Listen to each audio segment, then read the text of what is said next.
Ladies and gentlemen, it is now 5:30 p.m. Monday, April 22nd, 2019, and I'm calling the meeting of the City Council of the City of Paris to order.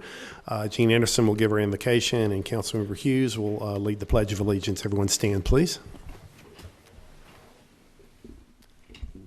May we pray? Heavenly Father, as always, we're grateful for all that you do, for your divine intervention in our lives. And Father, though at times we go through troubles, we know that you're there with us and you lead us through it. Father, we pray for our council tonight as they conduct the business of the city, that you would guide and direct them. And Father, might all we do glorify your name. For asking in Jesus' name, amen. Amen. Pledge allegiance to the flag of the United States of America and to the republic for which it stands, one nation under God, indivisible, with liberty and justice for all.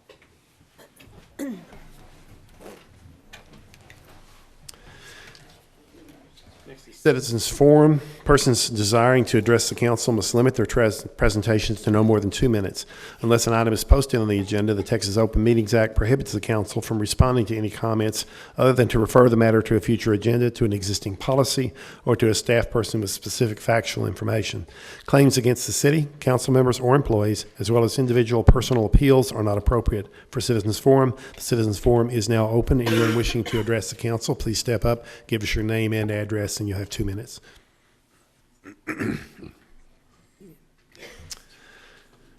Seeing no one, I will now close the Citizens Forum. Next is consent agenda. Anyone have anything on the consent agenda that wish to pull for additional discussion? All right, seeing none, I'll entertain a motion. Motion to approve. Motion for approve, and a second by Ms. Knox. All in favor? Okay.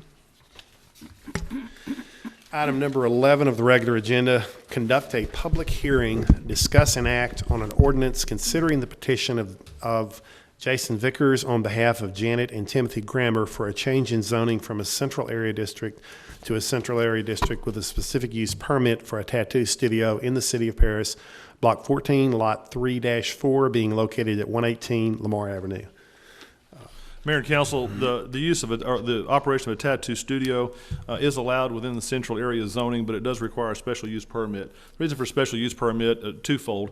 One is if there's anything unique as far as traffic or parking or safety issues that would make that particular location more problematic. We don't find that to be the case here. And the other reason for that is with a special use permit, P&Z and council can put specific performance standards on there as far as time of day and lighting or not lighting and so forth and so on. In this case, this was presented to the Planning and Zoning Commission at its last regular meeting. There was a decent amount of discussion. 3 people, including the applicant, spoke in favor of this request. 2 people spoke in opposition to the request. It was unanimously approved by the Planning and Zoning Commission, and there were no conditions discussed or placed on it, so they recommended approval unanimously as is. Okay. We'll start off with a public hearing. I'll open the public hearing. Anyone wishing to speak in favor or in opposition to this, please step up, give us your name, address, and speak.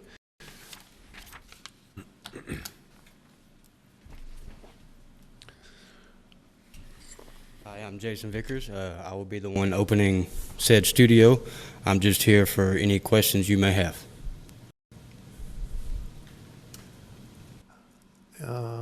If we have a question, we'll call you back up. Thanks, sir. I'll open this up for the council. Anyone wishing to express an opinion on this, go right ahead. Did you want to close? Oh, I closed. Oh, I'm sorry. Continue. Anyone else wishing to speak in the public hearing before we close it? Okay, the public hearing is now closed. Sorry. Okay, we're open up for council discussion now. Myself, I'm in favor of this. Anything downtown, tattoo parlors are very, very common, and we're trying to encourage business downtown, so I plan to support this. Second, you. Okay. I'm in support of it as Okay. well. Yeah. Any more comments? Okay. I'll entertain a motion here. Oh, go ahead, I sir. was just going to say, I've met Mr. Vickers, and I've been told he's a very talented artist, and so I've changed my mind. Okay, well, great. I have to ask you, Mr. Vickers, do you do your own tattoos on your arms, or does someone else do that? Okay, I was just wondering how that works. Okay, I'll entertain a motion then for this. I'll make the motion to approve the, In a second, all in favor? And it's unanimous. Thank you, sir.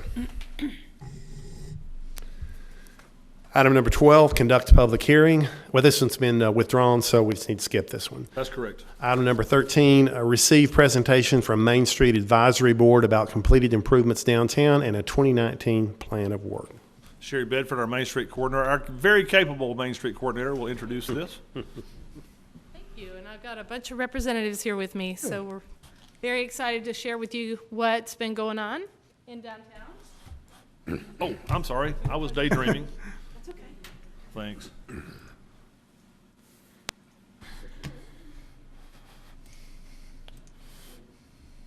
Oh, no. You've infected us. Thank you.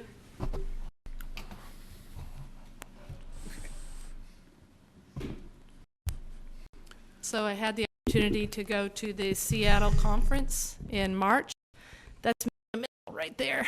I had there with all the other Texas Main Street representatives. We were for Texas because in 2020, Texas will be sponsoring the National Main Street annual conference. So we're very excited about the opportunity to do that. It will be in Dallas, Texas. And so maybe we can get one of you guys to come with us and be a part of our Main Street conference. Again, I've just put up the goals and objectives of the Main Street Advisory Board. That is actually written in our ordinance, what we are supposed to do for this city. And you can read that.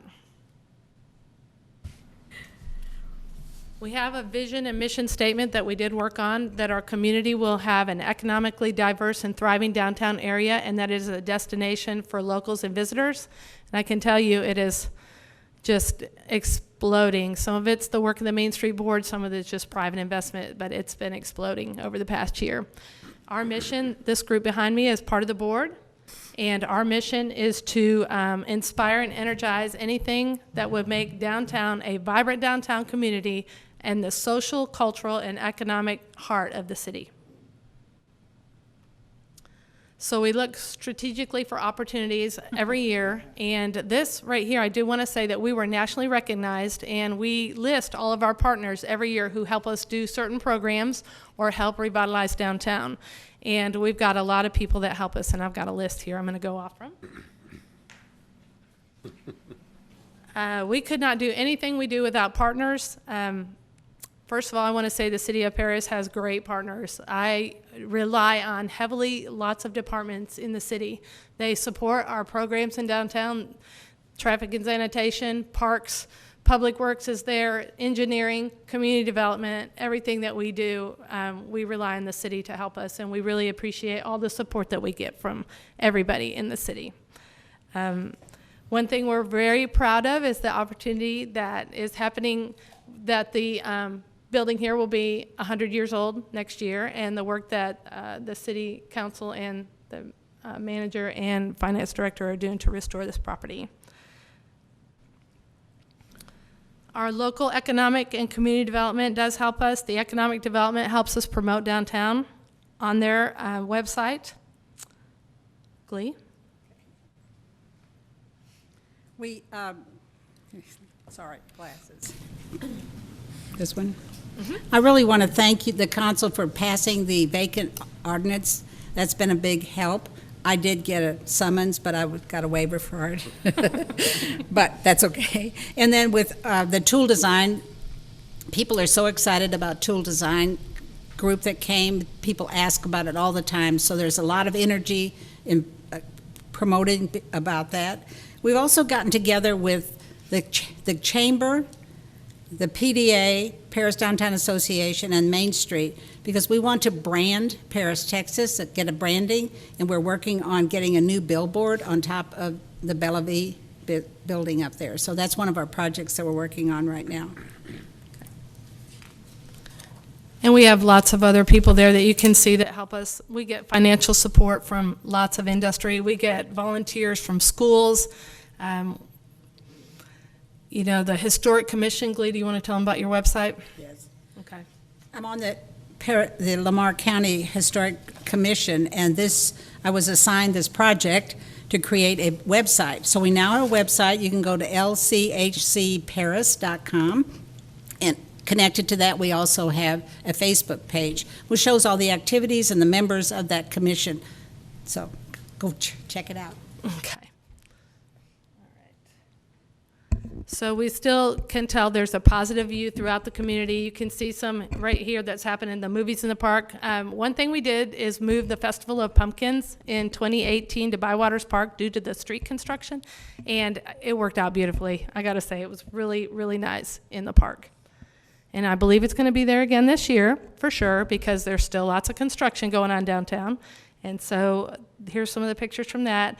One thing I want to point out is this long table. We raised $5,000 for Market Square improvements at our Market Square Affair event. Here's some other things that are just happening downtown every day. We had the downtown pumpkin patch at the farmer's market, our Hatch Chili. We've got a group of Socrates students that are promoting downtown businesses. The historic downtown businesses, you know, you can see the farmers market vendors. If you haven't visited farmers market, it opens May 4th. We have longtime volunteers as well.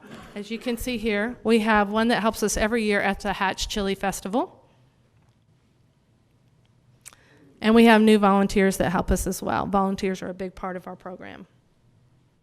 We use Sign Up Genius to recruit our volunteers. That sends a little email out to everybody and says what our opportunities are, and it really helps us a lot.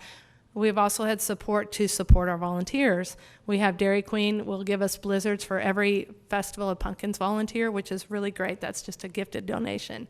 So we have people that make gift bags for our volunteers. Lori Reedus writes thank you notes to our volunteers. We think it's very important to recognize our volunteers.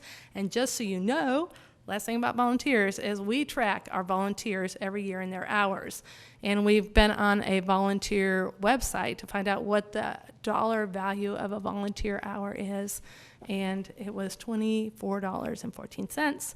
With our 1,659 volunteer hours, it totals up to that amount, 40,000 plus. So. We, as a board, try to recognize our downtown businesses because they are very important to us as well. I want to bring to your attention the People's Bank. We nominated them with the Texas Downtown Association's President's Awards, and that is where businesses are recognized annually at their annual banquet. And so although People's Bank was nominated, they received finalist status. They didn't receive the award, but we were very proud of People's Bank, and they are a great downtown partner. So downtown is viewed by business, property owners, and local government as providing an effective return on investment, and you're going to see some investment numbers in a minute, but right here is the Greens, and they're receiving a couple of facade grants that are city funded, and we appreciate that, and it makes a difference for the restoration of the buildings at 17, 21, and 27 Clarksville. Oh yeah, they sold those properties just recently. And so we have, as a commission, reviewed this little Historic Preservation Commission stuff in there as well. We reviewed minor certificates of appropriateness. 55 of them were approved in-house. That means 55 projects happened that I could approve easily in-house. 11 of them were major renovations, and the commission actually approved those. We received design assistance for 4 of those projects. 5 buildings sold last year. Completed renovations and repairs for 2018 total 1.9 plus million. And here's some of the repairs that happen in restorations and remodels. So this is the back of a property, and you don't think it's much about a back of a property needing renovation or restoration, but if it's from the street view, the Historic Preservation Commission does review those. So this was the back of a building. You can see on the top left what that looked like before they started, and then what they did to remodel that, and this is Paris Yoga Project. This is the corner of Grand and First. So we had a bunch of infill there, and they remodeled that and added some windows, and it is a business. If you're familiar with the Lamar Theater, it was also Paris Typewriter Exchange. That's on the west side of the plaza on Bonham Street. And a church has purchased those properties, and they removed the facade. You can see the historic photo, what it looked like before they started, and then we just uncovered a mural for Coca-Cola and the Lamar Theater.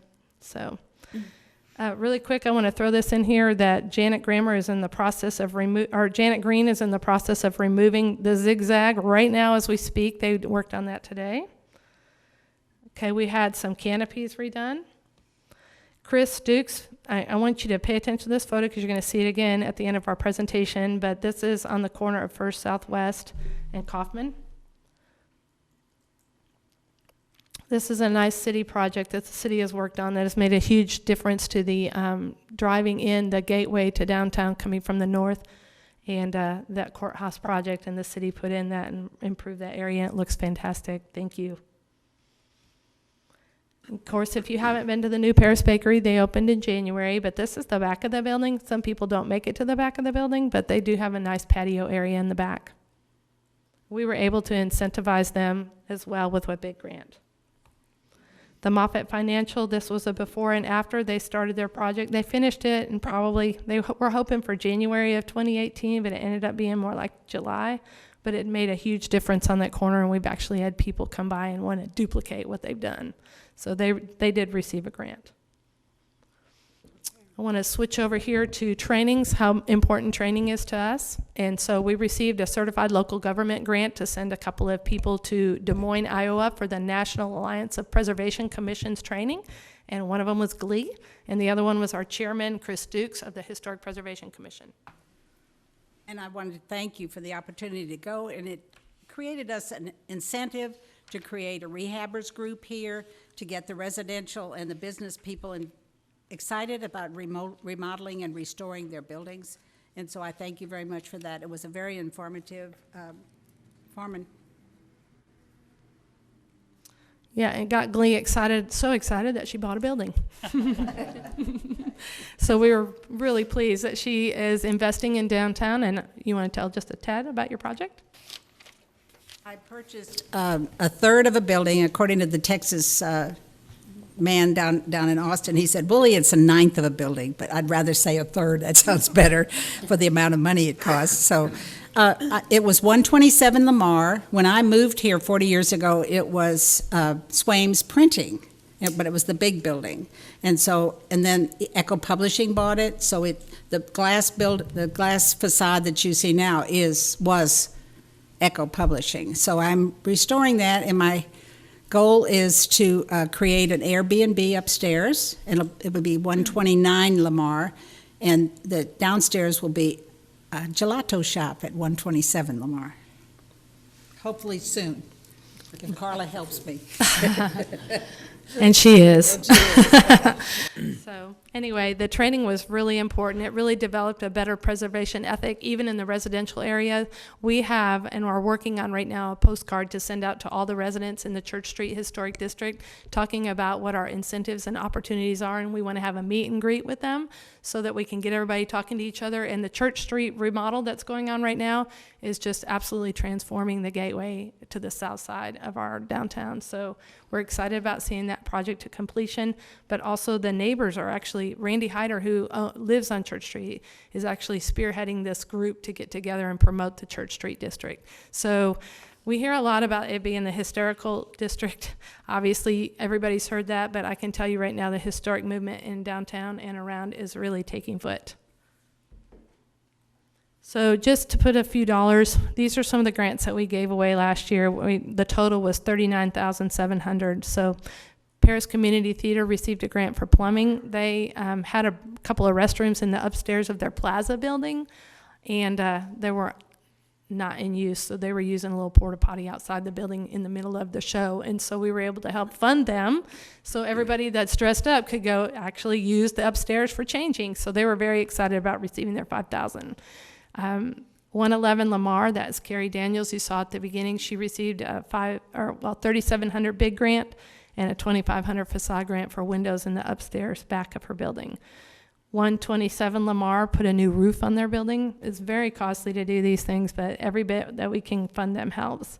125 and 129 Lamar also received a big grant for air conditioning in their building and a facade grant. 36 West Plaza, we talked about the Moffats, and then 21 and 17 Clarksville. So these grants are making a difference, and while I'm at it, I will say the Wine Fest funds the big grant, and the board works really hard to promote the Wine Fest. We just held it 2 Saturdays ago, I think it was, and we raised close to $14,000 with that. The Tool Plan. Clea wants to talk about that. As we all know, we're all excited about the tool design people. And as I said, people are constantly asking me questions. I know we're moving ahead. I can hardly wait till they expand the plaza so that we can have some events and some activities down around the plaza. The excitement is there, and we're ready to take off. So, We were pretty surprised at how much support we did receive. We've been working on some ideas already as a city staff, and these guys helped us cement that. So just their presence here was great, even though our city staff had a lot of that work done. Couple of things I want you to consider is that downtown is an economic engine. And so we have 107 businesses, and we did a little survey what we could do between all the stuff that's been going on in our lives and now. So before we did this presentation, we were going to present it on March 11th, and for some reason we couldn't. So we had this idea that we would try to find out how many people are actually working in downtown, just so we could get those numbers. And so we surveyed the 55 PDA members, and from those that reported back was what, 41? 45, and out of those 45 businesses, we had 180 employees in those 45 businesses. And that doesn't include people working at the courthouse, obviously the city staff here, the Chamber of Commerce, and non-PDA members. Construction workers on projects, it does not include that. We've had all these construction projects going on downtown. On the bottom, I do want to point out the South Main Iron turned 1 year old last Saturday, and they held a big event in downtown, and they've been a huge investment for our downtown, a huge draw. We've held a couple events lately.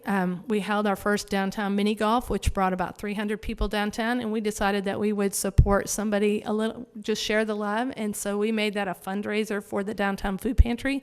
We think that's important as well, and we're going to give them a check for $400. The Wine Fest, obviously, we talked about that, and the Market Square opens soon. And we're partnering with the Lamar County Extension Office to host events down at the Market Square. The 4-H group is going to provide all the manpower we need to have events every month.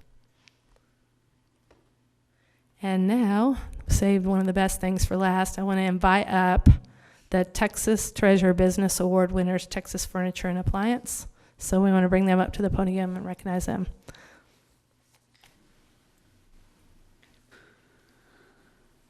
So I have Austin with me and his wife Erin and their employees. Yeah, Jimmy, Missy, and Joey. Okay, so one of the things that we're challenged with is to recognize historic businesses, and one of the way that we can do that is by nominating them for a Texas Treasure Business Award. The Texas Treasure Business Award program recognizes the accomplishments of Texas businesses that have provided employment opportunities and support to the state's economy for at least 50 years. It was created in 2005. The program pays tribute to the state's well-established businesses and their exceptional historical contributions towards the state's economic growth. So we have Texas Furniture here. They received their designation in 2018, but between the two of us, we've been having a hard time getting them here. They've had some issues in their family, and we've been thinking about them, and so here we are. Texas Furniture was established in 1927 on First Street in downtown Paris. The business was bought by Hugh Anthony, the current owner's father, in 1986. Mr. Anthony moved the business to its current location on Bonham Street in 1988. Mr. Anthony sold the business to his son, Jay, in 1997, and Jay's son, Austin, and his wife came to work in the business in 2016, marking the third generation of Anthony men to run the business. Texas Furniture sells furniture, appliance, and electronics, and is the largest single-location furniture retailer serving northeast Texas and southeast Oklahoma.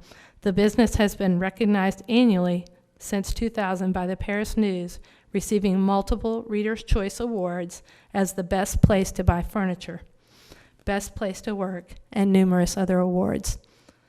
The Main Street Advisory Board would like to congratulate your accomplishments as a long-standing Texas business and your designation as a Texas Treasure Historic Business.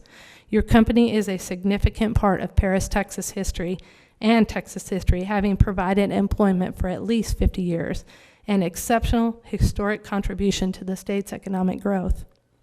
We want to award you a plaque that you can proudly display in recognition of the award you've earned, and a decal to place on your window or door of your business. We hope this recognition will continue to establish your identity as a Texas treasure and lets the public know that they are doing business with a successful, long-time, Texas-owned and operated company. I want to get a picture. All right. You want to come up here with us, Mayor? You can come up too. Inside here's your decal and your plaque.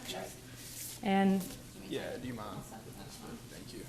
so we put it in this for you, but you can put it in here if you want to. Okay, Okay, thank you. so I'm going to put all this in here. We're going to get the mayor next to you in our board chair.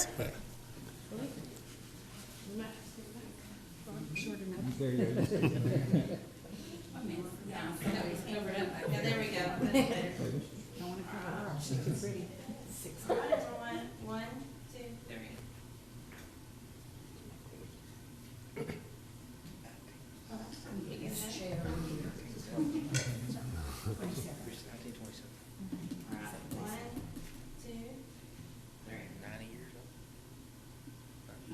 1, 2, 3. 1, 2, 3.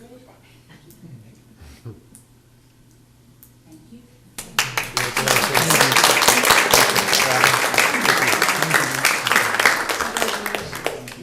You guys are congratulations. You're great. So I believe that's the end of our presentation. Do you guys have any questions for us? Make them easy. Great job. Keep it up. Keep it up. Thank you. Yeah, thanks for all the work you do, and I think you know the council is 100% behind you. We really appreciate the work you do, and we've been willing to do whatever we all think is Yeah. necessary to help out. So Well, thank you very much. We thanks for the appreciate you. presentation. And I would let y'all all know how wonderful she is to work with.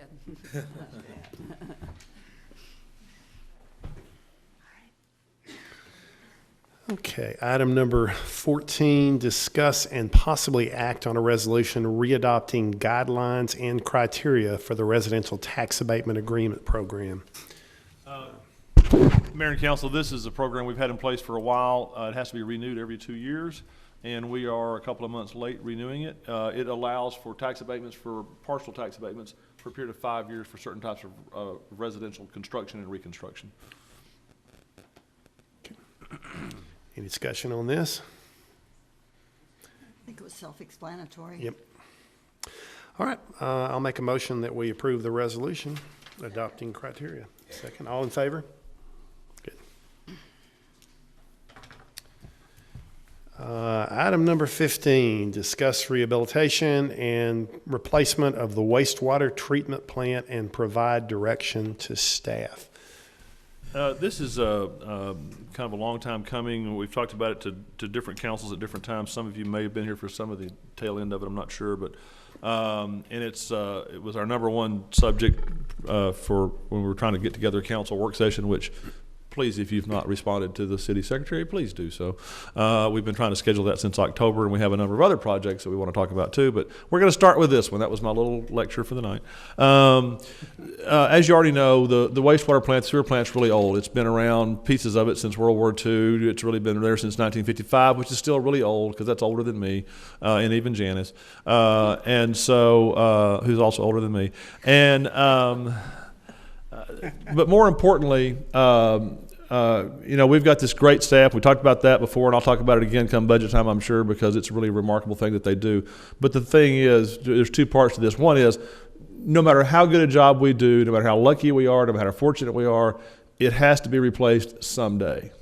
It's been kicked down the road, like a lot of infrastructure around this city, frankly, for a lot of years. Kicked down the road, kicked down the road, kicked down the road. And there's two big important reasons why that's not a good thing. One is economic development. If we have a project that comes along that needs wastewater capacity, there's a good chance we don't have it. We also don't have real reliable wastewater capacity because our plant is 60-something years old. And despite the great work that our folks do, it's just very inefficient, and it has the potential to be very unreliable. And that's the most important part. If a fire truck breaks down, or if a police car breaks down, or if a shed burns down, we've had those things happen since I've been here. You buy a new police car, you build your shed back. But a sewer plant's not like that. Sewer plant, for one thing, it's a health and safety thing. We don't think about that, but the reason you have a sewer plant is for health and safety. Health and safety for a whole lot of folks. So it's important that it's working correctly. If it plays out, there's about a 4 to 5 year lead time on this thing. Engineering and permitting is probably a couple of years. Construction is 2 to 3, maybe even 4 years, depending on what goes on with it. So it's a 3 to 5 or even 6 year lead time to build this thing. So if it breaks down next Thursday, we're 6 years before we get it replaced. If you have to do it under those conditions, the TCEQ, Texas Commission on Environmental Quality, is going to be fining you thousands of dollars every day while you're doing it. And when you go out for bids, and every contractor in Texas knows you're under an order from the state to fix it, they're not going to give you a good price because they know they've got you over a barrel. And so you're going to have several years of horrendous trouble. Now, the other side of that, well, let's just take a chance, let's just gamble. But again, that has to stop someday. It cannot go on forever. Now, maybe it goes on for 3 more years. Maybe it goes on for 3 more weeks. I don't want to be here when it dies and we haven't done our due diligence and we're not working on it. And I don't think any of you do either. And we can't predict the future, but we can predict the past, and that is the past is very, very long. The useful life of this plant has been exceeded by a long time, and it's been done through some luck, and it's been done by a really great staff that's really super conscientious. But eventually it's going to have to be done. Now, the way you do that, you hire an engineer, and that engineer begins working on not only an overall plan and design, but that engineering firm also looks at revenue opportunities. Back a few years ago, we selected, after a very lengthy process, Garver Engineering. Garver worked for us for many months, close to a year, I think, for free, under the hopes that they would get a bigger contract or a real contract later on. They identified some money for us, actually met with folks down in Austin, the Texas Water Development Board, which is a really potential good source of low interest loans and sometimes forgivable loans. Also, because of the number of low and moderate income persons in Paris now, we've exceeded a certain level that makes community development, CDBG grant monies possible for portions of a sewer plant serving persons with low income. And so there's lots of other funding sources, but none of those sources are going to pay for the entire plant. It depends on the size of the plant. And we don't all agree on that internally. I can tell you that Doug wants one bigger than I think we need to pay for because I'm cheap. Not that Doug's not, but no matter whether it's a 7 million gallon plant or a 9 million gallon plant or somewhere in between, it's going to cost a lot of money because it's been sitting there for 60 some odd years. Plant may cost $25 million. It may cost $39 million. We're guessing about $30 million right now. You're going to need to sell bonds to do that. You're going to have to issue some sort of debt. We don't know how much because we don't know where we're going to get funds from or exactly how we're going to do it. But at some point, you're going to have to issue debt, whether that's through the Texas Water Development Board or through the sale of certificates of obligation, which is a type of bonded indebtedness. Same kind of bonded indebtedness that we're anticipating for the Love Civic Center, assuming it passes. Everybody go vote yes. That's going to have an impact on sewer rates. Please keep in mind that utilities and the general fund revenues are kept separate. Lots of people don't understand that, but hopefully you guys do, those of you that have been here for a while at least. Taxes don't go to support water rates, and water rates don't go to support taxes. When you pay your water bill, you're not paying Chief Hundley over there. He'd like you to, but it doesn't work that way. And so taxes would not go up to support this because you don't do it that way. If you're building a sewer plant or you're paying sewer employees or you're doing sewer repairs or sewer maintenance, maintenance, that's paid for by your sewer bill. Same thing with water. Same thing with garbage. A few years ago, we created a separate solid waste or garbage fund, so that's paid for by your garbage bill, not through your taxes or vice versa. So that would require an increase. A few years ago, when we were looking at this, our rate consultant, and we have a rate consultant every year who's working on rate consultants right now. They always do that right at election time, which is always great. Luckily, we don't have an election because everybody loves you. And so the rate at that point was anticipated to be between $6 and $8. That's the average bill. Some people would be smaller than that. If you're used to using huge amounts of wastewater, then it's going to be bigger than that. And keep in mind too, not to go into a whole lot of details tonight, but some of our larger industries already have specific contracts, and so they're covered by their contracts. They're negotiated, and most of those are very long-term, long-year contracts. But ultimately, we need a different plant. We're going to have a different plant. Someday we will have a new plant. It's just a matter of when and what causes it to do it. Do we put this new plant in because we understand we need one and we're willing to bite the bullet and ready to bite the bullet, or we do it because TCE says we're going to find you $10,000 every day for as many years as it takes you to replace it? And I'm not trying to be alarmist or scary, but that happens to cities across the state on a somewhat regular basis, and it's not an easy thing to do, and we understand that as a staff. We've been trying to take care of it as well as we can. We spend a good bit of money out there every year. The good news is, you will not get your money paid back, but this will be a much more efficient plant. You'll save a lot of money on electricity. You'll save money on repairs, obviously. We're spending $360,000 a year just to keep it operating through capital repairs right now, not to count the maintenance staff and the electricity and so forth and so on that we spend on a regular basis. So I think I'll probably just end it at that. Well, let me go back and say this one more time, because this always comes up. It's been coming up since I got here. It's been coming up since before I got here. On more than one occasion, they've hired an engineer, and when we used Garver for free for a while, this came up again, reviewed it again, and that is, well, why don't we build two plants, or why don't we put the plant somewhere else? And not to go into the details of that, that's been studied to death, and the best solution, the most economical and efficacious decision is to leave it where it is. And in fact, Garver even had a design, tentative design put together, kind of a site plan, if you will, showing how you could do that while continuing to operate the existing plant and build new components as you go, so that by the time you get through, you've got basically an entirely new sewer plant. So any questions you have, of course, Doug is here. Doug is our outstanding utilities director, and he can answer any question that you might have related to utilities. And what we would like to do this evening, frankly, is to just kind of answering your questions, make you feel somewhat comfortable. We're not asking you to spend $30 million tonight or even next month or probably, in the next 6 months. But we do want to what we're after is just your general consent, your understanding to tell us to move forward and start negotiating an agreement with Garver. That may be a short-term agreement that covers only part of the work. Maybe it's a long-term agreement that's yet to be worked out. We'll bring you back a recommendation on that. But that's what we're after, and I appreciate you listening to my longer explanation than usual, and I hate putting you in this position, but we are where we are, and so I'm sorry to put you on the spot, but we really need to do something about this. So. All right, thank you, John, for the information, and Doug does a fantastic job out there, and I think the reason we even have this option is because of the good work you do. But let's just go down the line. I think this is obviously an incredibly important thing. I'll start off with Ms. Portugal. Thank you, Mayor. Do you plan the size of the new facilities or the new and improved?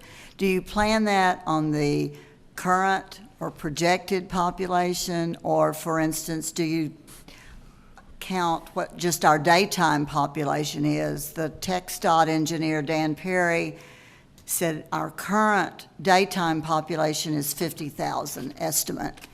Do you do that on just the number of hookups we have? There is going to be a good number of variables that will Okay. be considered when they determine the size of the plant. That's going to be part of the calculation for that. The other part is going to be on historical flow data that we have. But yes, population projections are included. Okay, good.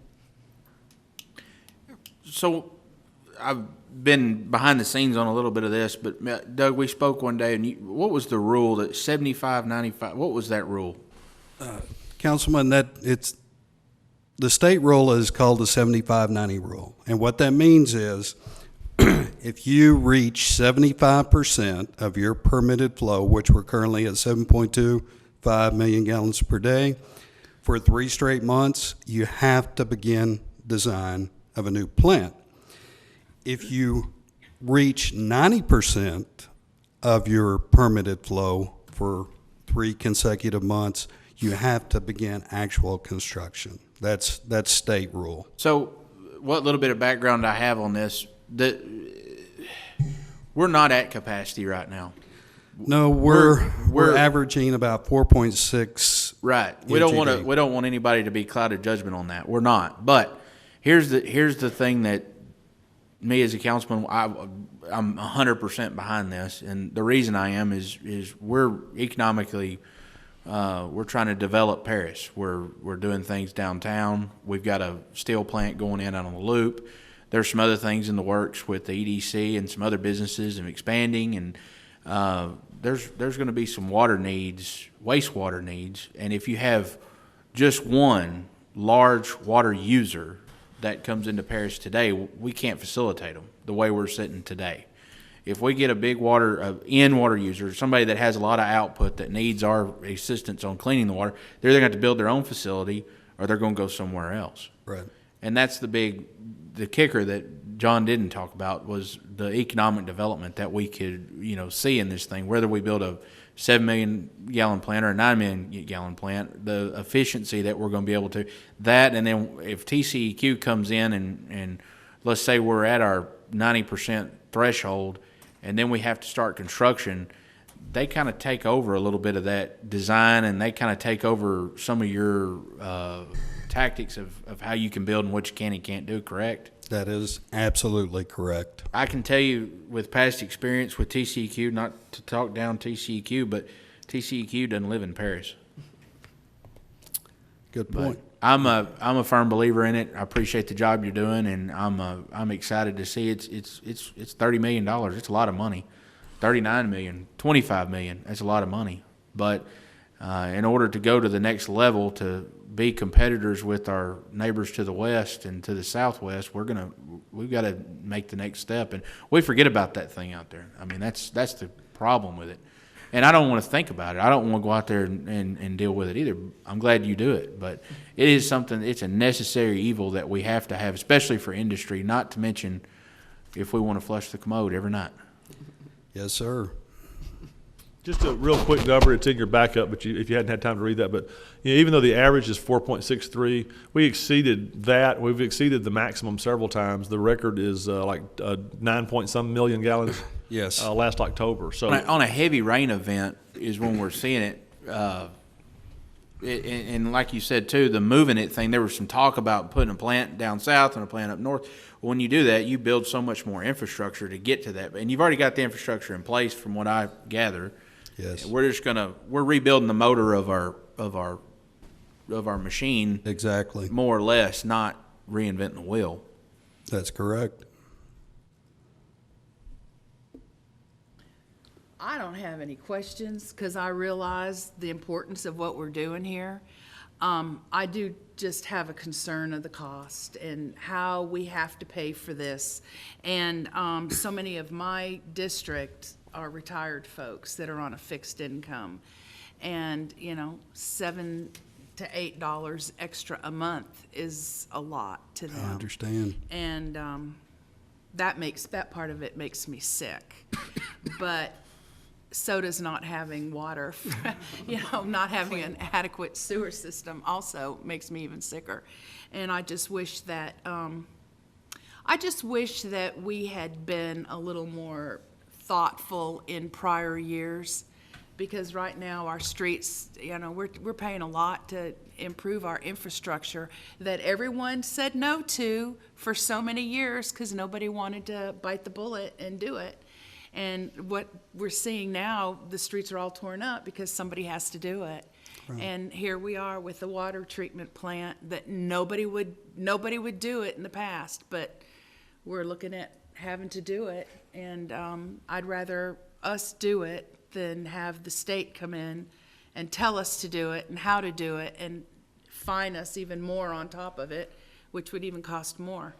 I just hope that one thing that you're good at, John, well, you're good at many things, but one thing that I have always found that you're excellent at is making our tax dollars go very, very far.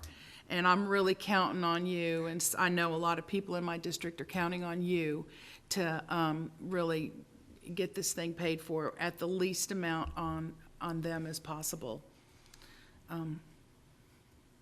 That's all I have to say. Mr. Schneider? Okay, I'm all for it because I think this gets us going in the right direction. We're going for the future. We had that good presentation tonight about the businesses coming downtown, and should be our whole focus. Let's get this going for our kids and grandkids, and you know, I might not be here, but they can enjoy it. That's what I want to do. I want to see Paris grow, like you know, be real nice. Yes. But I'm all for you. Y'all do a good job out there. Thank you. Thank you. Good evening. I'm in agreement with it too. $30 million is a lot, and I know you're going to catch a lot of backlash from a lot of the citizens in the city, especially the ones with fixed income. But I know it says that 24 to 36 months in order for the project to be completed when it starts. Do y'all have an estimated start date, or? No, we're a long way from that date. We have to go through the process of actually getting approval to hire the engineer to actually begin the design part, and the engineering design alone is going to take upwards of 2 years to complete. So we're a long way from that point. Mr. Hughes, you have any comments? No, through the process, a lot of mine was answered, was, of course, location, and then cost on the actual bill. But, of course, like many things in the city, it's been put off for so long that, I mean, I know y'all have done a wonderful job out there, but, I mean, eventually it's going to get too much for y'all to handle, so, I mean, it's time to bite the bullet. Well, and I'll speak last, I guess. We've kicked the can down the road for so many years, and it's only thanks to the job that you've done that we've had the option of doing that. You've done a great job out there. But we reach a point, I think, where it's going to be painful. People are not going to want to see their sewer bills go up. I understand that. I wish there were some other way. But for the long-term success of this city, economic development, I mean, we could lose something that might be thinking about coming here in the next year, next 5 years.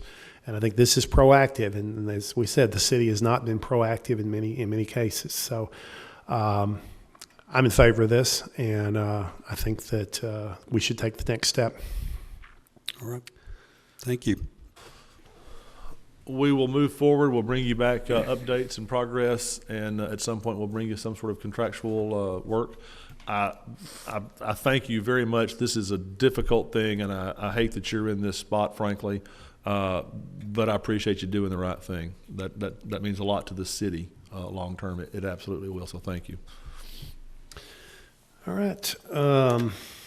Item number 17, convene into executive session pursuant to section 16, I'm sorry. Discuss process for annual evaluations of city employees reporting directly to council. Ms. Portugal, you want to discuss the plan, how we're going to do it tonight? Well, I think we started 2 weeks ago or a month ago with the way that we started with the city manager is to, for the benefit of all of us, to be fair to the employee, to get a full picture of their performance from the viewpoint of each council member, because we each deal with our employees in different aspects and situations. And I found that process that seemed to work pretty well. I'd like to know if everybody wanted to do that, continue with the municipal judge and the city attorney. Okay. So we're going to go in and discuss them tonight. Are we going to counsel them tonight, or is that, we're going to? Well, that would be up to we do that- everybody what you So want to do. we'll come to the conclusion in executive, I guess. Okay. All right, thank you. All right, item number 17 now, convene into executive session pursuant to section 551.074 of the Texas Government Code to deliberate the appointment, employment, evaluation, reassignment, duties, discipline, or dismissal of a public officer or employees as follows: annual evaluation of the municipal judge and annual evaluation of the city attorney. It is now 6:18, and we're going into executive. It's now 7:03. We are out of executive session, and we did preliminary discussions on annual evaluations, and no action is taken. Are there any future events for the city council we wish to discuss? If you all have not looked at March Texas Town and City, there is an article on page 38 well, no, that's another one that I'm taking to Paul Allen. On page 28 about Gainesville, Texas, and their commitment to financial transparency. Are you familiar with that, John? Okay. Is that anything you would have any information about? Okay.